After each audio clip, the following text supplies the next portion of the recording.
Agora, se vocês puderem abrir, aqueles que trouxeram as suas Bíblias, no livro de Juízes, no capítulo de número 6, versículos de 1 a 6, nós vamos ler um pouco esse texto, mas nós vamos meditar em outras partes também do capítulo 6 e do capítulo 7. Se você puder deixar sua Bíblia aberta, vai ser muito bom.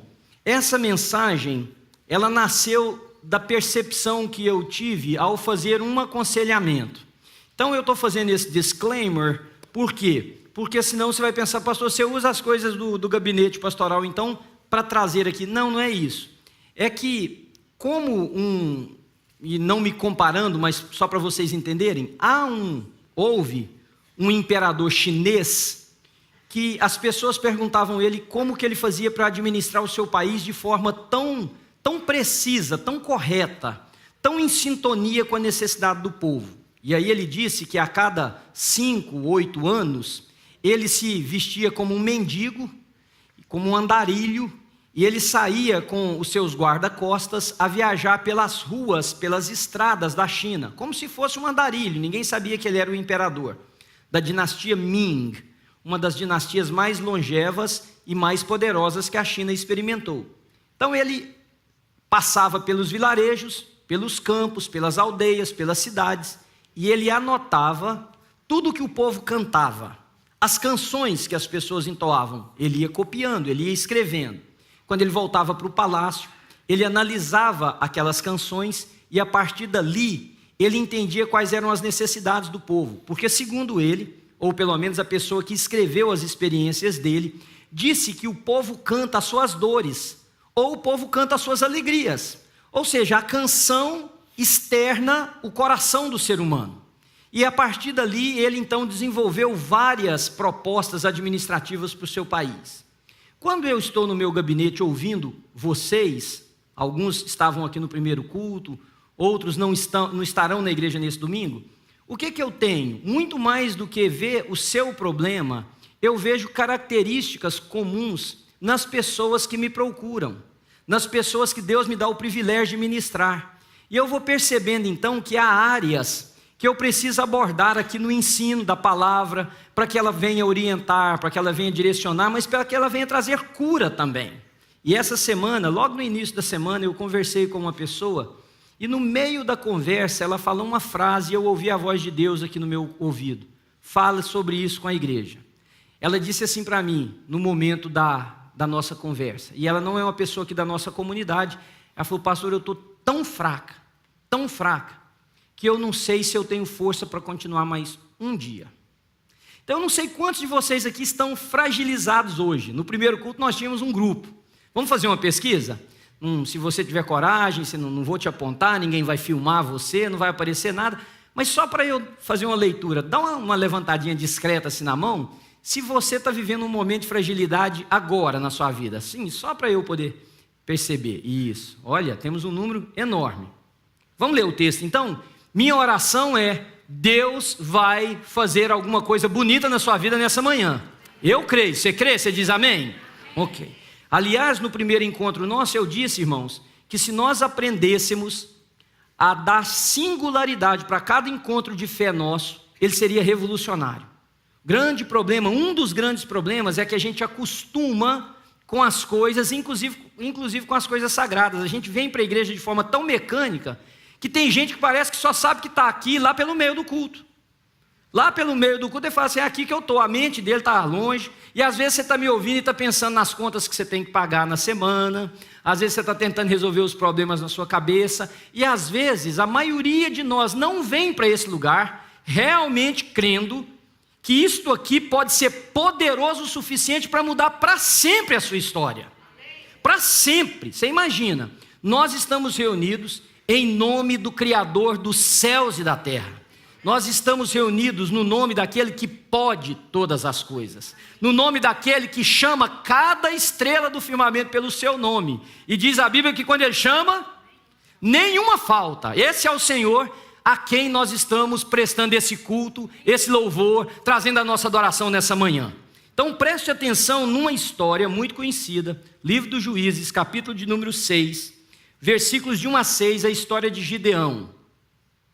A palavra de Deus diz o seguinte, de novo, e eu vou explicando à medida que eu ler de novo, porque os israelitas fizeram isso diversas vezes. Por isso Deus levantou diversos juízes, porque o mundo é do mesmo jeito e as pessoas do mesmo jeito. Deus vinha, o povo pecava, o povo se afastava, Deus castigava, o povo clamava, Deus perdoava. O que o povo fazia logo em seguida? Fazia tudo de novo. Parece a nossa história, não? Então, quando você disser assim, o povo hoje em dia não quer mais nada com Deus. Esse não é o povo hoje em dia, esse é o povo. Hoje em dia, no outro dia, lá atrás dos dias, para frente dos dias será assim. É a mesma coisa das pessoas que dizem, se eu ver um milagre, eu vou me converter. Não vai. Se você ver um milagre, você vai sentir um impacto. Mas quando aquele impacto desaparecer, você volta para o mesmo lugar. É a história do Dr. Martin Lloyd-Jones, que estava pregando um dia, e pregou uma mensagem que ele cria que o Espírito de Deus havia enchido o coração dele daquela mensagem.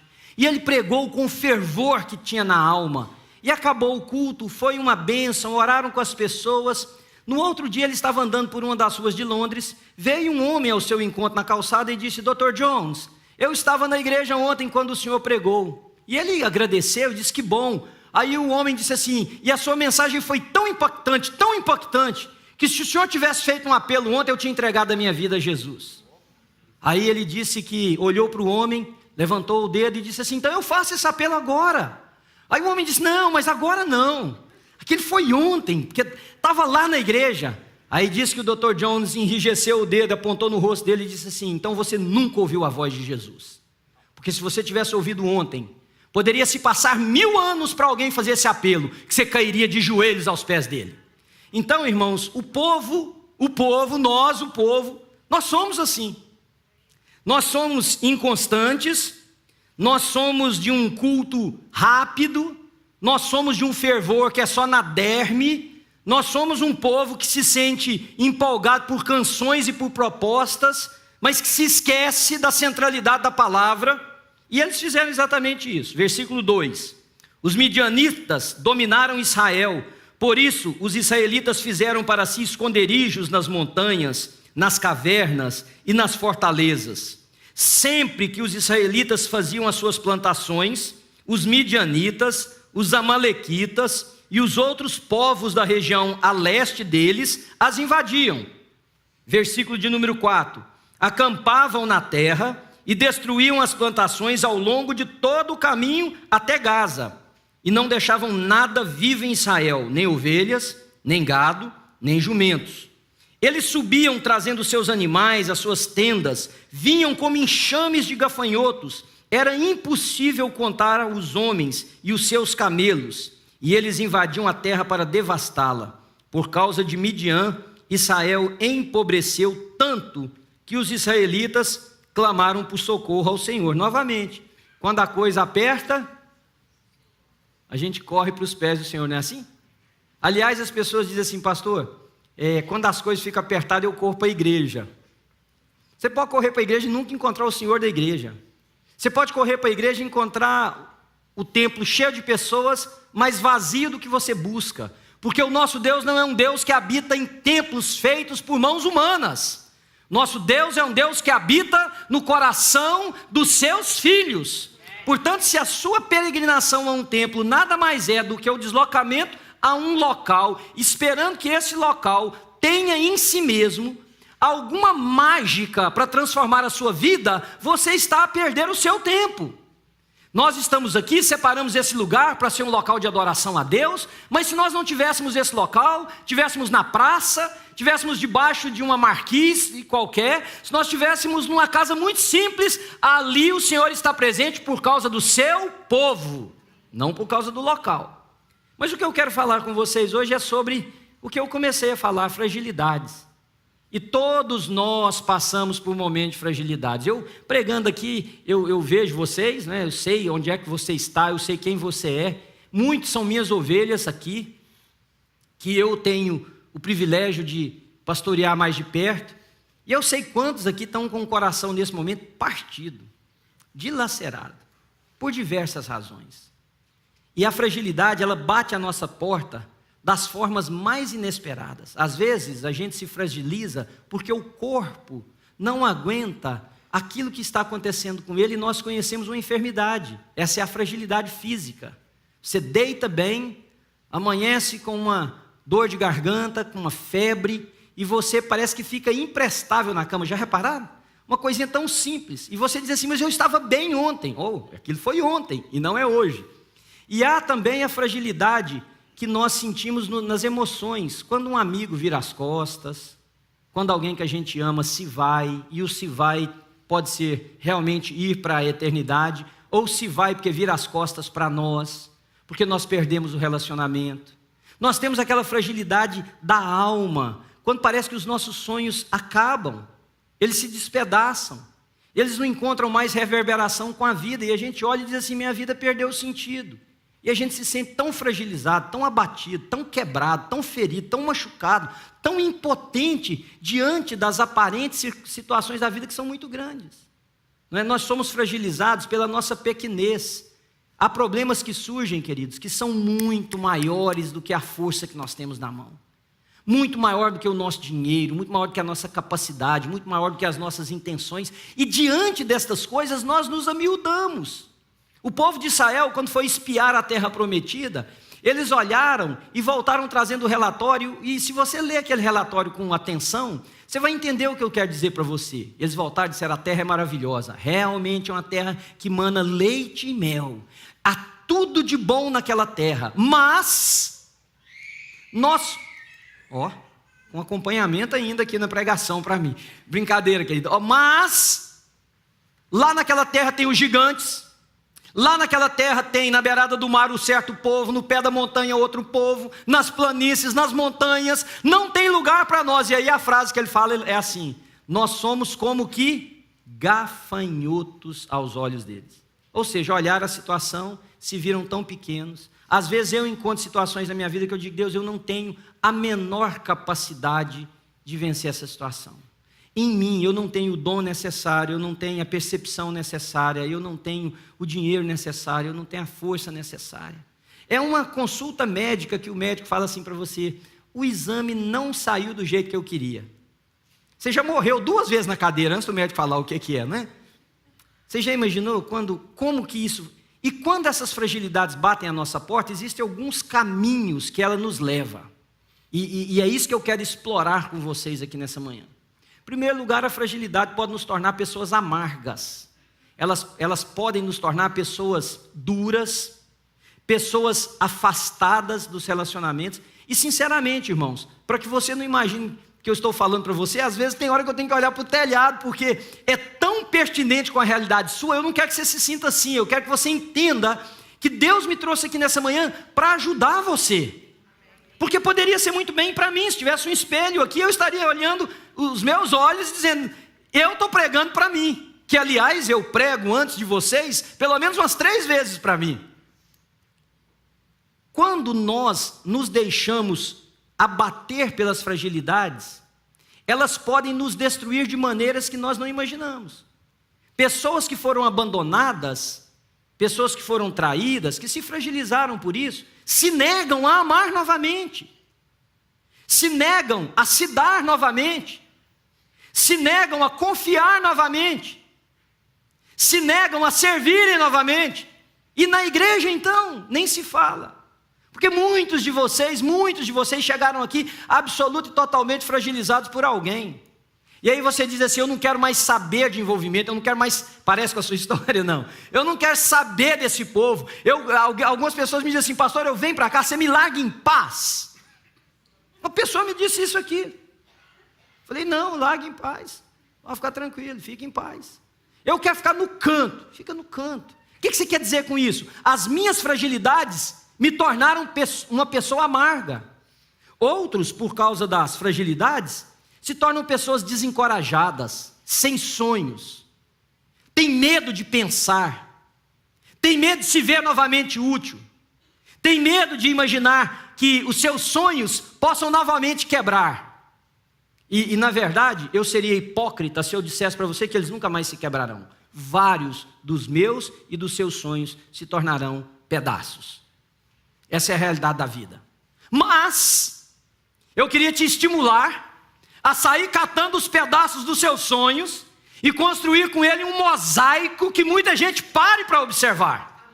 Amém? Junte os pedaços. Talvez você confunde a fragilidade com você. Você e a fragilidade são duas coisas diferentes. Fragilidade é uma parte do todo. Não quer dizer que você é todo frágil. A pessoa diz assim, quando tem uma traição, quando sofre um abandono, quando passa por uma perda, quando tem, sei lá, alguém que vira as costas. Qual é a frase? Ninguém me ama. Mas será que ninguém te ama? Ou isso é o exagero do momento de dor, do momento que nós estamos feridos? Porque não é que ninguém te ama, não. Tem uma pessoa ou algumas pessoas que realmente, por uma razão ou por outra, não têm o afeto que você gostaria que tivesse por você. Mas isso não quer dizer que ninguém te ama. Né? Essa hipérbole que nós usamos, ela muitas vezes é porque nós confundimos quem somos com a fragilidade. Não, eu tenho uma área de fragilidade na minha vida, e por ser frágil, precisa ser cuidada, precisa ser tratada com dedicação, com cuidado, mas eu não sou a minha fragilidade. A minha fragilidade é uma parte da constituição que forma quem eu sou. E por isso, eu vou tratá-la como tal. Estão me entendendo? Mas tem uma outra coisa que ela pode fazer. Você já reparou que quando você está doentinho, doentinha, você fica mais manhoso? Tem uns que ficam mais do que os outros, né? Eu disse aqui no primeiro culto, irmãos, tem um irmão aqui nessa igreja, ele estava aqui no primeiro culto. Ele pega uma gripe. Aí parece que ele está morrendo. O bicho é fresco. Aí ele fica no sofá e fala, me dá água. E a mulher dele, tadinha, corre cercando de todo jeito, com água, com comprimido. Já viram? Principalmente os homens de um determinado estado lá do Brasil. Entendeu? De dois nomes, que não são goianos, brutos, que dá tapa na doença para o lado. Fica lá parecendo que está morrendo. Mas você já reparou como é que você fica mais sensível? Gosta de mais carinho. Algumas mulheres falam assim, meu bem, eu estou doente, você nem cuida de mim. Meu bem, você está com a gripe, querida. Toma um chá de limão e uma aspirina. Não fica. O que eu quero dizer com isso? Brincadeiras de lado. Nós ficamos mais sensíveis. A fragilidade é o melhor instrumento para nos fazer olhar para o nosso próprio coração. Muitos de nós se acham fortes demais, capazes demais, poderosos demais. Muitos de nós se acham imbatível. Nós temos um senso de onipotência que é escandalosamente exacerbado na maioria de nós, mas basta uma dor de ouvido, basta uma infecção urinária, basta um flu para mostrar para mim e para você que nós não somos nada. Então, se nós usássemos a nossa fragilidade para que nós nos tornássemos pessoas mais sensíveis, mais abertas, mais perceptivas, eu não tenho a menor dúvida de que a nossa vida só nisso já daria um salto enorme. Mas eu quero mostrar para vocês 3 cuidados que nós precisamos ter no momento de fragilidade e como Deus pode usar esses momentos para transformar a nossa vida. Primeiro, se você tem o seu texto aberto, deixa aí para você acompanhar comigo. Primeiro lugar, durante os momentos de fragilidade, eu e você precisamos ter cuidado para não sermos dominados pelo quê? Está lá na tela para vocês. Pelo medo. Dominado.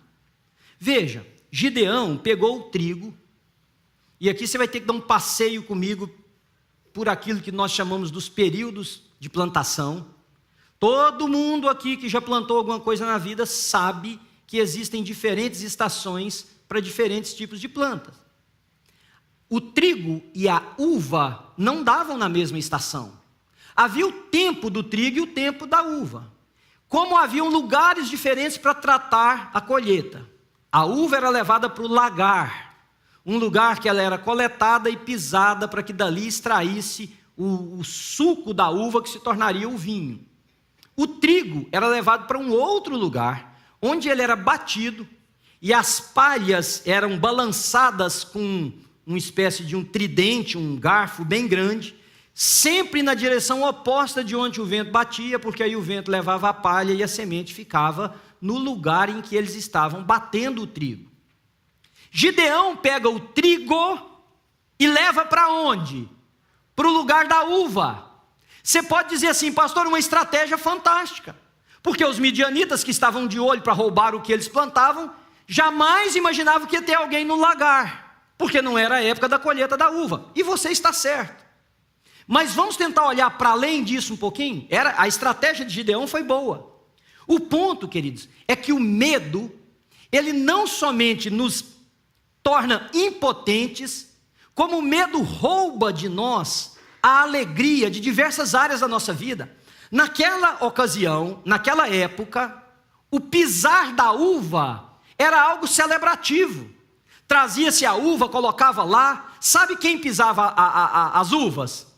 Eram as mulheres.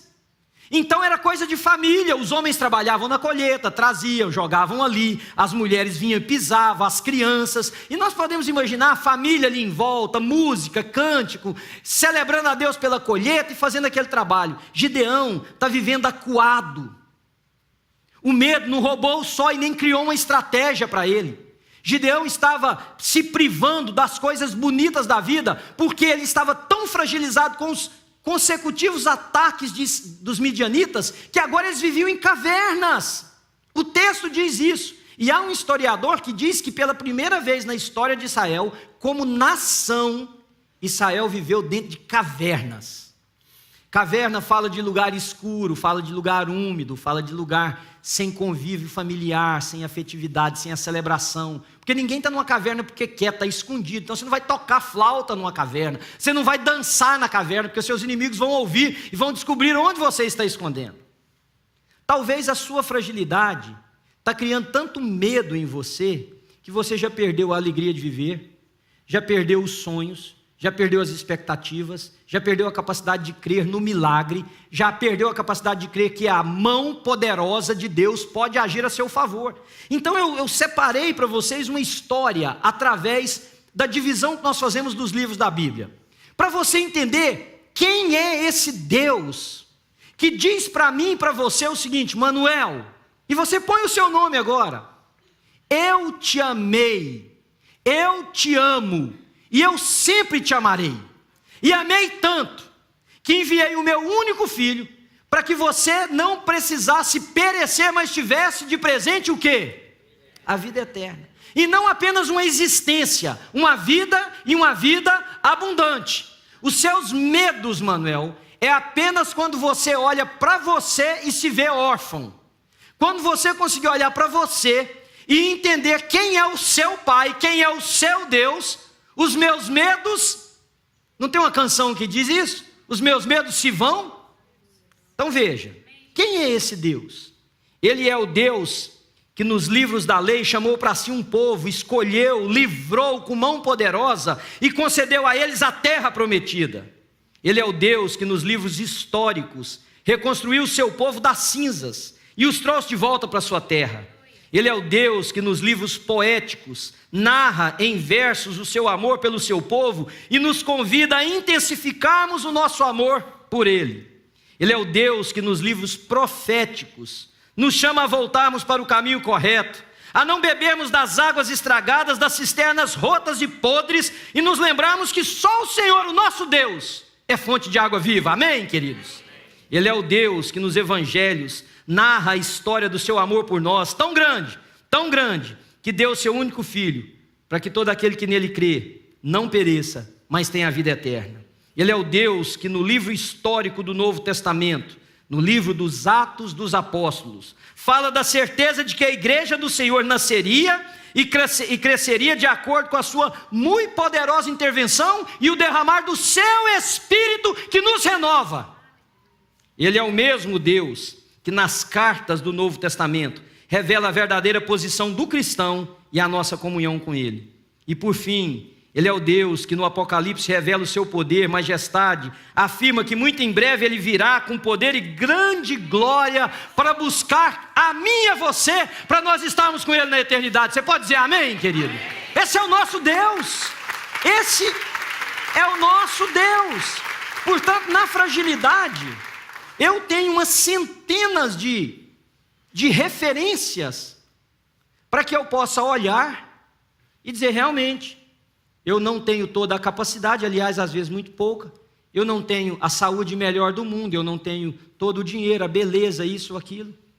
Mas eu tenho um Deus que miraculosamente escolheu se manifestar através da fragilidade dos seres humanos. Imagina que coisa mais fantástica. O Criador dos céus e da terra escolhe, como manifestação da sua graça, ser visto através de pessoas como nós, para que o mundo, ao olhar para nós, porque Ele escolheu as coisas que não são para confundir as que são, Ele escolheu as coisas imperfeitas para confundir as perfeitas, Ele escolheu as coisas tolas desse mundo para confundir os sábios, para que o poder e a glória fosse dele e não nossa. Então a sua fragilidade, ela vai gerar e pode gerar medo, mas você só vai ser enclausurado pelo medo se você perder de vista o Deus a quem você serve.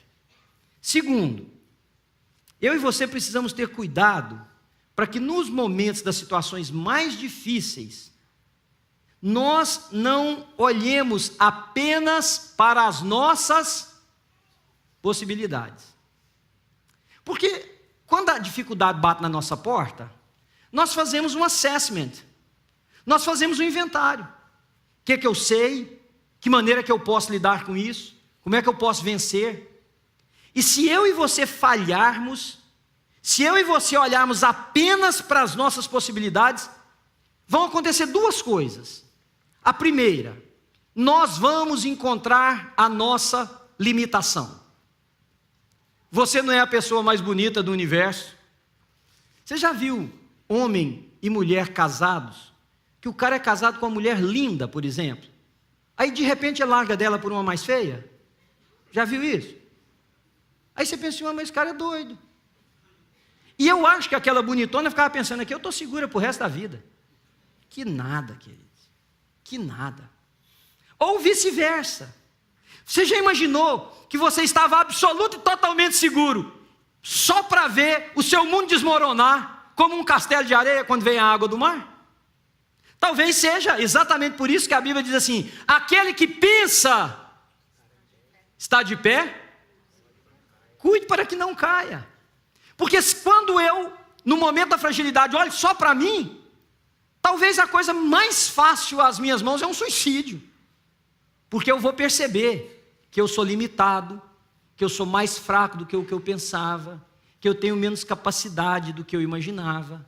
Veja o que Gideão fala. Quando o anjo chega para ele, o anjo chega para Gideão e fala assim, depois eu falo para vocês o que ele fala, porque é parte do meu segundo ensinamento para vocês, mas chama Gideão de uma maneira. Versículo 15, Gideão diz assim, Senhor, como posso eu libertar Israel? Presta atenção, queridos. Meu clã é o menos importante de Manassés, e eu sou o menor da minha família. Anjo, pausa. Eu acho que você enganou. Tem um juiz que vai chamar Sansão, ele vem daqui uns tempos, espera aí. Você está falando que eu sou forte? Deixa eu te falar quem sou eu. Existem umas tribos que Deus criou. Tem uma de Manassés. Nessa tribo, a minha família é a mais irrelevante. É a mais sem pedigree.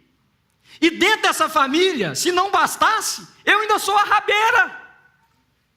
Eu sou lá a cauda. Eu sou o menor na língua hebraica. Especialmente nesse texto não é estatura. Ele quer dizer o seguinte, se todos têm habilidades, lembram de um que o cara chegou na casa para procurar o rei e falou assim, viu o bonitão, fortão, altão, falou assim, deve ser esse. Aí Deus falou, não é esse não. Aí virou para o dono da casa e falou assim, alinha aí os meninos que tem. Aí alinhou, e ele ia chegando e eu imagino, é Deus falando com ele, não é esse também não, não é esse também não. Acabou, ele falou assim, ai Deus, então eu vim na casa errada. Aí fala, pergunta se tem mais alguém. Sabe de quem eu estou falando? Tem mais alguém? Ô gente, Davi tivesse escutado aquilo, Davi era o tipo menino revoltado. Tem mais alguém? Mas tem mais um, está lá no campo. Mas ele, pequeno, frágil, músico, já viu gente, músico é uma peste. É outro tipo de ser humano. Músico fica lá tocando arpinha, se achando, sentado na pedrinha, debaixo da árvore, no sol. Tem mais um, você quer esse? O pai, falta pouco, fala assim, não tem não, vai embora. Mas aí ele vai e chama o menino e Deus fala assim, é esse aí, pode botar o óleo na cabeça dele, que é esse aí. Você já pensar que cena mais doida? Ninguém de nós escolheria Davi, irmãos. Porque quando eu olho para situações e eu me vejo, eu vou falar assim, gente, eu não consigo. Aí vem o segundo ensinamento que eu quero te dar. Se você não pode olhar só para você. Você tem que olhar para você na ótica de Deus. O que eu quero te explicar com isso? Veja, e depois você leia o texto com cuidado. Várias vezes o anjo disse assim, homem valente, para Gideão, vai nessa tua força, você libertará Israel dos midianitas. E o Gideão está olhando, mas esse cara está de piada comigo. Homem valente, cadê? Vai nessa tua força, cadê? Ou seja, esse anjo está de piada, ele veio aqui e curtiu com a minha cara. Não. Lembram de um texto que está na segunda carta que Paulo escreveu à igreja em Corinto? Quando Paulo ora por algo que fragilizava, por algo que lhe marcava, por algo que doía, por algo que mostrava para ele que ele não era o que ele imaginava. 2 Coríntios capítulo 12. E ele ora e diz, Deus, tira esse negócio de mim. Esse negócio me lembra que eu não sou ninguém. O que Deus vira para ele e fala, Paulo, minha graça te basta, porque o meu poder se aperfeiçoa na tua fraqueza. Há um texto em Joel que diz assim, forjai para vós outros lanças das vossas podadeiras e escudo das vossas relhas de arado, e diga ao fraco, por quê? Porque o Senhor me fez assim. Eu disse no primeiro culto e vou te explicar novamente, muitos de vocês não entendem o sentido dessa passagem, porque talvez nunca foram numa roça. Eu estou tentando te ajudar aqui, que eu sei do buraco que você veio. Mas muitos não vieram. Vamos dizer, quando usa-se o disco de arado para trabalhar a terra. Esse disco, dependendo da terra, ele fica cego, ele perde o corte, dependendo da terra. Se a terra é como lá no maravilhoso estado de Goiás, que é macia, de cultura, que é a terra fofa, maravilhosa, isso fica 50 anos. Mas se vai para um outro estado que só tem pedra e morro, ele acaba com 2 passadas. Então o cara dispensa ele. Presta atenção. Do que Deus manda construir um exército? Daquilo que para eles não tinha valor. Pega o disco velho, enferrujado, sem corte, faz um escudo dele. Pega as relhas de arado, que você usa para abrir o sulco na terra para plantar, faz uma lança, porque com esses instrumentos tão comuns, tão simples, tão desprezíveis, eu vou dar a vitória para vocês. Irmãos, isso aqui não é jargão evangélico e nem pastor tentando iludir você com uma utopia existencial, mas o fato é que o nosso Deus é especialista em usar coisas simples. Ah, se nós apenas acreditássemos nisso. Que Ele não precisa de pedigree, que Ele não precisa de nada, a não ser de um coração aberto, disposto, consciente de quem é, e dizer, Senhor, em mim eu não sou nada, mas se o Senhor decidir, se o Senhor resolver, eu posso ser o que o Senhor imaginar, porque o teu poder se aperfeiçoa na fraqueza. Irmão, se Deus olhar do céu e falar assim, eu vou abençoar, dá licença, eu vou abençoar, mas por quê? O cara não vale nada, dá licença, eu vou abençoar. Acabou, irmãos, acabou. Agora, você pode dizer, pastor, vai que ele nunca olhou para mim, e é por isso que eu me sinto tão miúdo. Não, você se sente miúdo porque você nunca olhou para ele. Não é ele que nunca olhou para você, é você que nunca olhou para ele. É você que está olhando demais no espelho da sua própria vida e comparando a sua capacidade e comparando as suas possibilidades. Por isso que eu disse que nós tomamos o culto como coisa muito vulgar, muito simples, muito trivial. Quem aqui realmente disse o seguinte, eu estou indo para um lugar que eu vou me encontrar com o Criador dos céus e da terra e junto com os meus irmãos celebrar a possibilidade de que em mim, através de mim e apesar de mim, o Senhor realize coisas maravilhosas? Quem pensou isso? E é por isso, quando a gente olha para a fragilidade, bate o medo e nós nos amiudamos. Terceiro, quando você estiver vivendo assim, Seja estratégico, seja intencional, mas entenda que quem tem que apontar o caminho é Deus. O coração do homem faz planos, mas quem dá a resposta certa? O Senhor. Vou contar a história para aqueles que não conhecem. Gideão, capítulo 6 e 7, depois você leia. Depois desse anjo, porque o Gideão falava assim, vai que não é você, não sou eu mesmo, vamos fazer um teste aqui. Aí ele fez uns 2 ou 3 testes. Quando ele viu que o negócio era legit, que ele viu que o anjo era bruto, falou, não, então o negócio é comigo mesmo, eu vou rebanhar o povo. Chegou e fez uma convocação. Da convocação apareceram 32 mil pessoas. Só que você pode dizer, nossa, é exército demais. 32 mil pessoas, em vista do povo que eles iam enfrentar, não era nada. Você prestou atenção no texto que eu li? Diz que esse povo era numeroso como uma nuvem de gafanhotos, que não podia se contar os homens e nem os camelos. Nós estamos falando de um exército que no capítulo de número 7, me falha a memória agora o versículo, acho que o versículo de número 7 também, diz que eles eram como a areia do mar. Como a areia do mar eles eram. Versículo 12, perdão. Gideão arruma 32 mil homens. Aí Deus olha e diz assim, Gideão, muita gente. Senhor, mas como que é muita gente? Olha o tanto dos inimigos. Não, é para que depois vocês não achem que é por esse número de pessoas que vocês tiveram vitória. Faz o seguinte, todo mundo que for medroso, volta para casa. Ô irmãos, 22 mil pessoas foram embora. Tinha nego que estava lá segurando o escudo, tremendo, batendo o joelho assim.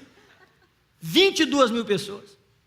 Nós não temos noção do quanto tem gente medrosa entre nós. Vou contar uma experiência para vocês. Eu estava pregando um dia numa casa, fazendo um culto, cheio de gente, gente no alpendre, gente na janela, gente em todo lugar, a casa estava apinhada de gente. E eu estou pregando e Deus falou assim comigo, vai naquela mulher lá e bota a mão no ombro dela.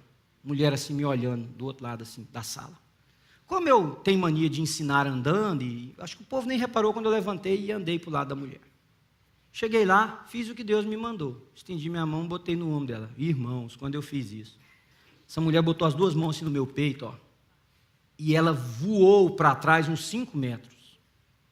E começou a falar com a voz de um homem totalmente possessa por um demônio. Totalmente possessa. E aquela luta espiritual, a mãe da mulher fazendo ponto de macumba atrás de mim, eu ministrando a mulher e a véia fazendo os trem atrás de mim. E eu aquela angústia, aquela luta. Aí eu fui virar para pedir ajuda a alguém, um presbítero, alguém, para me ajudar com a velha. Pega essa velha, leva ela para qualquer lugar. Irmãos, eu olhei, não tinha uma pessoa dentro de casa. Aliás, tinha uma, minha mãe. Tinha gente virando a rua lá embaixo, correndo, gente que saiu tropeçando no quintal lá fora, procurando esconderijo. Ficou minha mãe sentada no sofá. Aí acabou aquele negócio todo, eu exausto daquela luta espiritual. Por fim, alguém me ajudou com a mulher lá, que eu nem sei o que fizeram com a mãe. Aí eu peguei a mamãe, estou saindo, falei, mamãe, ainda bem que só não correu, né? Ela falou, meu filho, não tive perna. Minha perna acabou. Essa é a razão pela qual eu não corri. Eu não consegui levantar do sofá.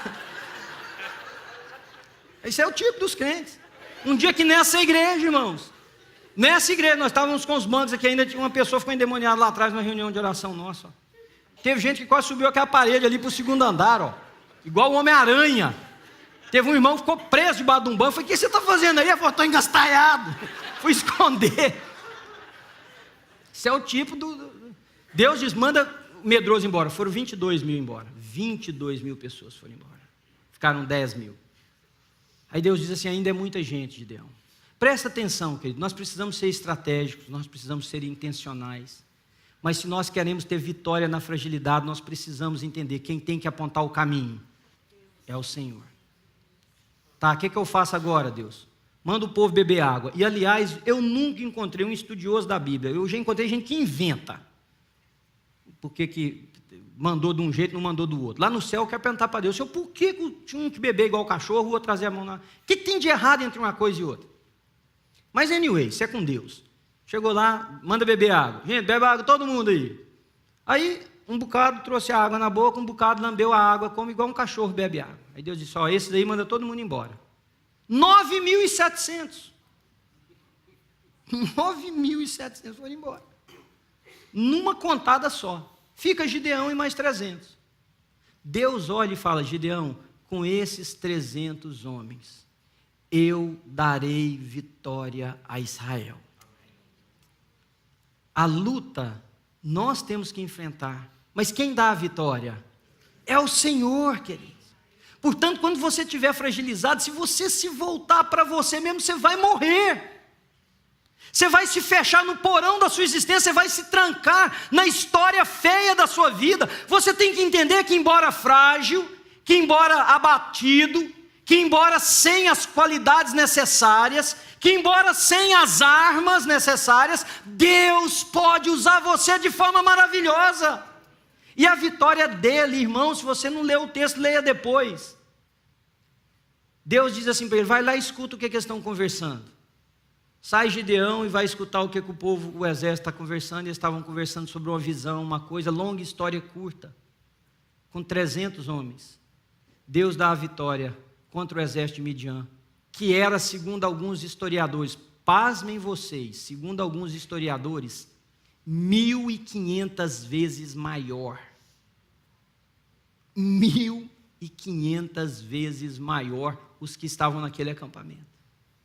Portanto, queridos, se você imaginar que a sua fragilidade pode ser um instrumento de Deus para te abrir para a vida, que a fragilidade pode ser um instrumento de Deus para te fazer uma pessoa mais sensível à dor daqueles que estão perto de você, que a fragilidade pode ser um instrumento para te fazer intensificar outras áreas da sua vida, veja, se você não enxerga bem, ouça com mais atenção, seus ouvidos vão ficar mais aguçados. Se você não consegue correr tão rápido, use uma outra habilidade. Diz um escritor o seguinte, ao enfrentar as dificuldades da vida, corra contra elas. Se você não pode correr, caminhe. Se você não pode caminhar, arraste-se. Se você não pode arrastar, peça alguém para te carregar. Quando você estiver fragilizado, abra o seu coração para as coisas boas que podem vir disso. Não deixe elas te amordaçarem. Mas acima de tudo, creia que Deus pode usar você, apesar de você mesmo. Porque o problema é que a gente acha que Deus pode nos usar, mas eu sou o empecilho, ou você é o empecilho. Deixa eu te ensinar um trocadilho. Deus pode usar e fazer grandes coisas em você, por você, através de você e... Não, diga para mim. E apesar de quem? De você não, você diz de mim, porque vocês estão todo mundo falando para mim.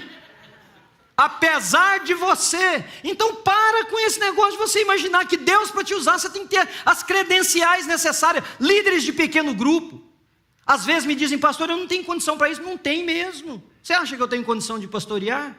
Você acha que nós temos condição de realizar o que nós realizamos? Que isso tudo é graça e misericórdia de Deus. Agora o poder de Deus se aperfeiçoa em gente fraca.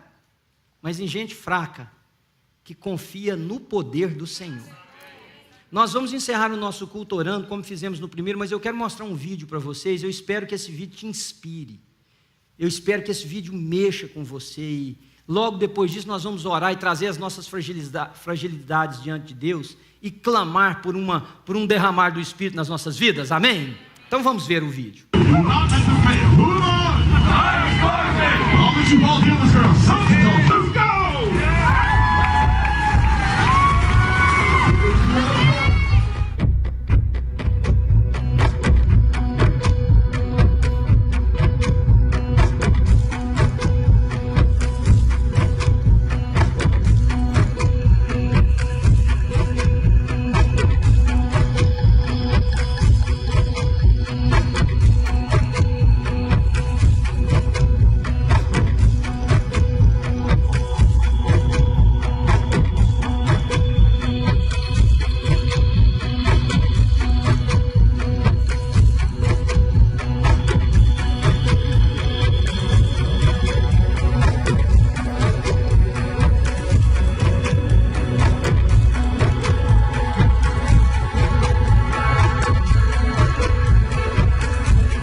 precisa de falar nada não, né?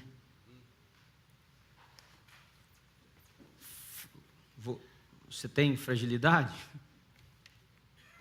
Eu queria convidar você para nós orarmos um pouquinho agora, queridos, encerrarmos o nosso culto num quebrantamento diante do Espírito de Deus. E se você é uma destas pessoas que se sente assim fragilizada hoje, está passando por isso, eu quero convidar você, enquanto nós estivermos orando, você ficar de pé para nós orarmos juntos, num ato assim seu de compreensão, de reconhecimento da sua fragilidade. Eu sei que hoje em dia muitas pessoas não gostam de manifestar os seus sentimentos mais nas igrejas, porque perderam nas igrejas o sentimento de segurança, de poder ser frágil, porque a maioria das nossas igrejas trompeteiam um ser humano que não parece a gente, né? que não pode ter dor, que não pode ter fragilidade, que vence tudo, que ganha tudo, que é super campeão em tudo. Aí você está num ambiente assim, você pensa, poxa, se eu... E eu tive uma experiência essa semana, eu fui conversar, estava num lugar e um americano virou para mim e disse assim, um dos meus amigos colocou um vídeo seu, fez um share num vídeo seu. Eu falei, mas você fala português? Ele falou assim, não, eu entendo espanhol. Eu falei, você assistiu o vídeo? Assisti. Eu falei, mas você sabe que eu sou pastor, aquilo é um vídeo na igreja? Eu falei, sei. Ele falou assim, mas eu já fui cristão. Eu falei, por que já foi? Ele falou assim, porque as igrejas... E eu ouvi aquilo com um sentimento no meu coração. Eu espero que esse rapaz reencontre a possibilidade de servir a Deus em um lugar. Ele falou assim para mim, as igrejas falam que nós somos frágeis e nos incentivam, presta atenção, a mostrar as nossas fragilidades. E foi exatamente isso que eu fiz. Só que todos usaram a minha fragilidade para se afastar de mim. Então, quando a gente diz assim num ambiente como esse, vamos manifestar a nossa fragilidade? Porque eu particularmente creio, isso aqui é algo que Deus está trazendo no meu coração agora para falar para você, porque talvez tenha alguém que precise ouvir. Eu creio que há certas coisas que só acontecem no ambiente coletivo, irmãos. Eu amo a igreja, não é porque eu sou pastor, é porque a igreja é um projeto de Deus. O dia que nós imaginarmos que esse ambiente chegou num nível de doença tão grande, que nós não podemos ser mais quem somos, ele perdeu o significado. O dia que esse ambiente chegar num nível de adoecimento tão grande, que as nossas fragilidades sejam usadas como motivo de perseguição para nós temos uma comunidade de gente que nunca conheceu a Jesus. O dia que esse ambiente me impossibilitar de simplesmente dizer, está doendo, me ajuda, perdeu a razão de ser. Vocês concordam comigo? Então, eu falo isso com respeito, com temor e com a preocupação que eu tenho de que você possa realmente mal interpretar. Mas eu creio na bênção que Deus pode derramar sobre nós quando nós estamos juntos como filhos de Deus, reunidos aqui como irmãos. E eu vou dizer uma coisa para vocês, se eu não estivesse aqui orando e fosse você que fizesse esse apelo, eu era o primeiro a ficar de pé. Porque eu sei as minhas fragilidades, eu sei que se Deus não manter as mãos dele sobre mim, eu sei a probabilidade que eu tenho de me autodestruir numa rapidez incrível. Então eu quero convidar você que precisa de um toque de Deus, e eu creio que ao orarmos Deus pode fazer isso. Você fica de pé, enquanto isso vamos fechar os olhos e vamos ter um momento de oração, e você vai abrindo a sua vida diante de Deus. Não esperem pela minha oração, eu vou orar, eu vou interceder, eu vou buscar a Deus por nós, mas eu queria que você começasse, principalmente você que ficou de pé. Eu quero fazer você ouvir novamente as palavras dessa mensagem nossa. Não se deixe dominar pelo medo, não se deixe dominar pelo medo, porque você foi fragilizado. Não olhe apenas para você, não faça os cálculos baseados na sua medida, na sua competência, na sua força. Não faça isso. Olhe para os céus, olhe para Deus. Lembre do que o salmista disse: de onde me virá o socorro? Meu socorro vem do Senhor. É lá que está a nossa renovação, é lá que está a nossa força, é lá que está a nossa vitória. Não olhe só para você. E quando você fizer tudo isso, entenda que Deus vai dar a direção. Confie nele. Ore, fala: Senhor, aponta o caminho. Senhor, dá a estratégia correta.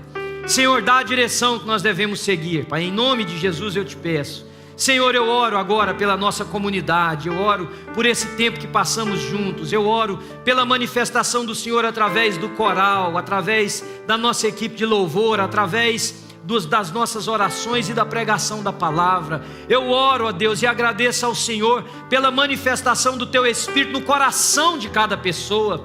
Aqui está, ó Deus, o maior exemplo da nossa fragilidade. Quem sou eu para tocar o coração de alguém, Senhor? Quem sou eu para fazer a vida de alguém aqui encontrar sentido? Quem sou eu, ó Deus, para dar direção para alguém?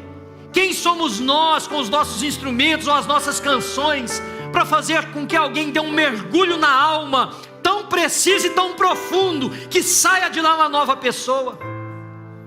Mas nós somos, ó Deus, aquilo que o Senhor quiser usarmos. Se o Senhor quiser dar validade, Senhor, a cada canção dessa como um instrumento de cura, se o Senhor quiser usar cada palavra minha como um mecanismo de autoavaliação e de transformação, isso irá acontecer, porque o Senhor é todo poderoso. E o nosso poder, ó Deus, não está em nós, ele vem do Senhor.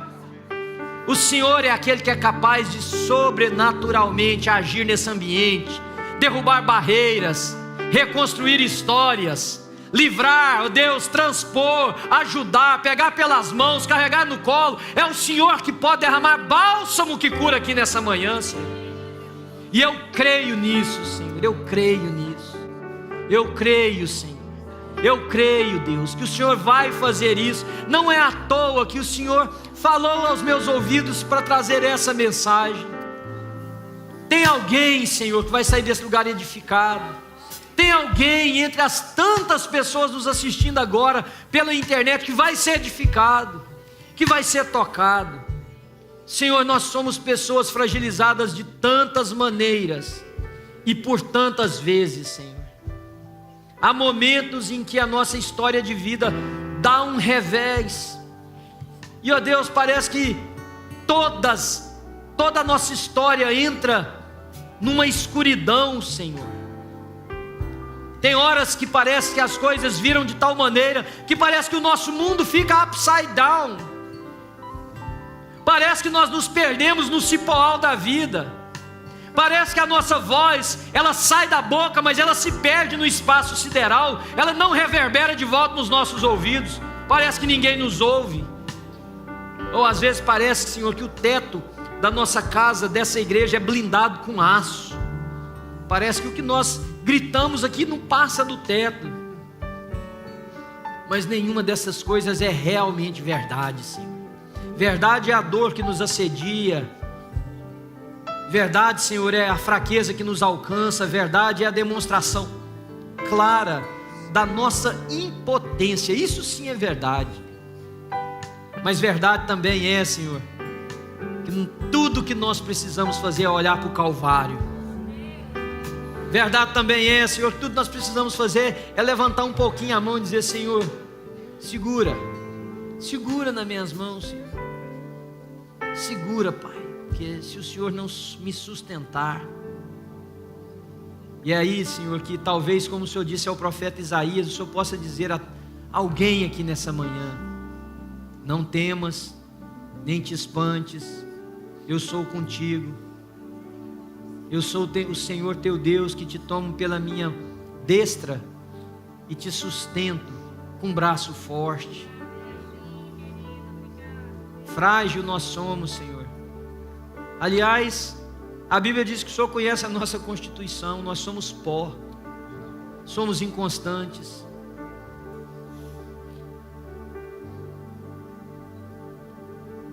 Mas Espírito de Deus, para a tua honra e para a tua glória, Senhor,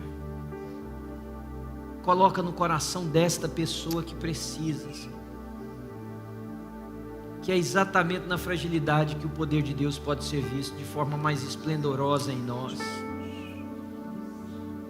Tanta gente se escondendo nas sombras da vida, Senhor, porque apontaram a fragilidade dele ou dela como desapreciação e como reprovação.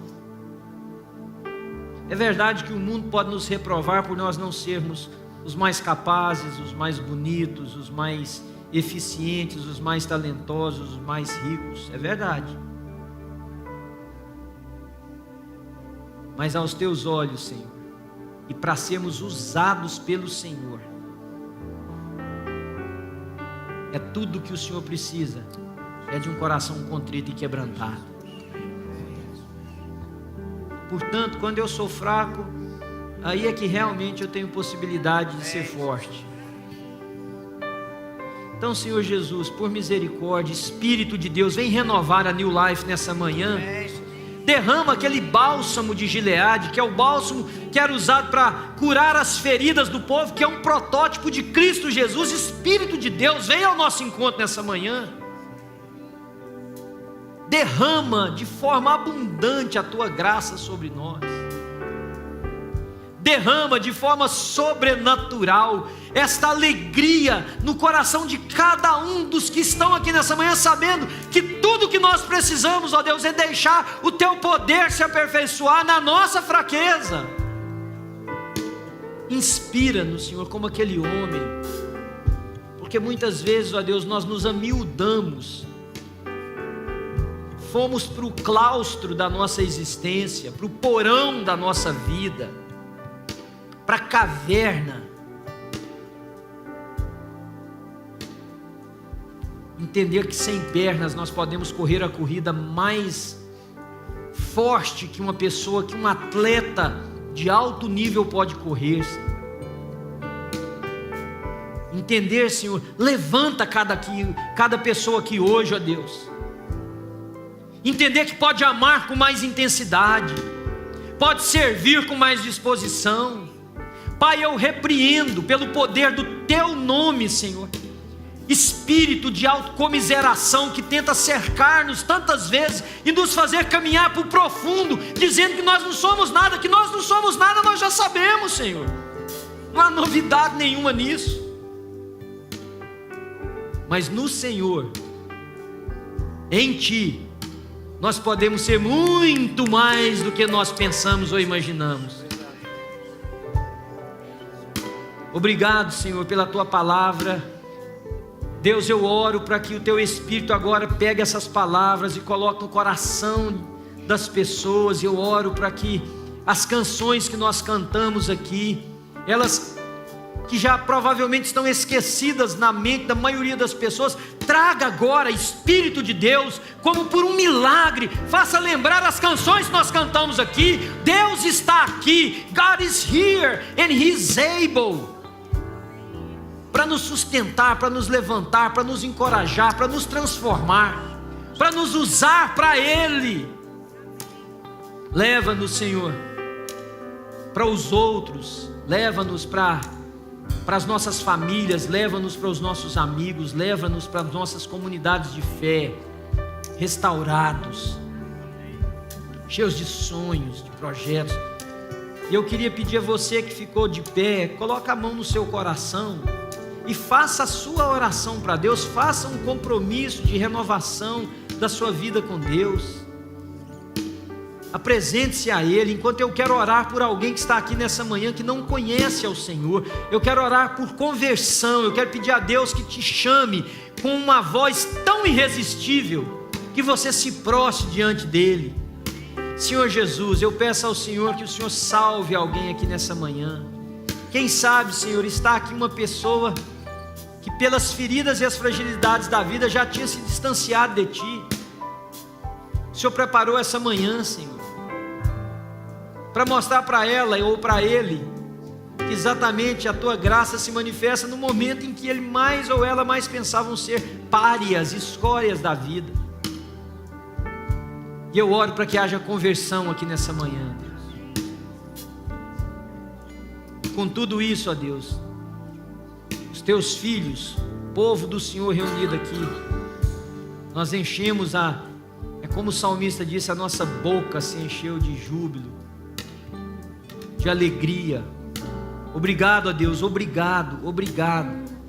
Essa canção diz que quando as coisas não derem certo, o Senhor é Deus, o Senhor continua sendo Deus. O Senhor ensina New Life a aprender isso e a viver isso, para a honra e glória do Teu nome. Os filhos de Deus aqui digam amém, amém.